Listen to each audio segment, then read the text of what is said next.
Lionel মেসির জীবনে নেমে এসেছে গভীর শোক।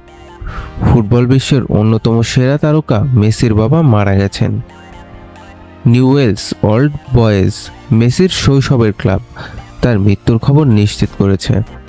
আর্জেন্টিনার রোজারিও শহরেই শেষ নিঃশ্বাস ত্যাগ করেন মেসির বাবা।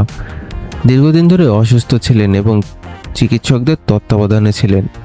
মাঠের বাইরে মেসির ক্যারিয়ার প্রতিটি গুরুত্বপূর্ণ সিদ্ধান্তে তার বাবা ছিল বড় ভূমিকা।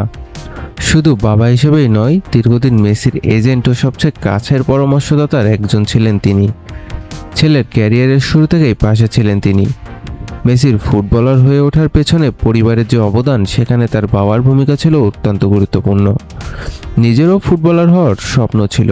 নিউওয়েলস ওল্ড বয়েজ যুবদলের মাঝমাঠে খেললেও পরে সেই স্বপ্ন থেমে যায়, আর সেই ক্লাবই তার মৃত্যুর শোক জানিয়েছে। ফুটবল মাঠে লিওনেল মেসির অসংখ্য ইতিহাস লিখেছেন, কিন্তু সেই পথ চলার শুরুতে পাশে থাকা মানুষগুলোর একজন ছিলেন তার বাবা। মেসির পরিবারের এই কঠিন সময়ে তাদের প্রতি রইল গভীর সমবেদনা।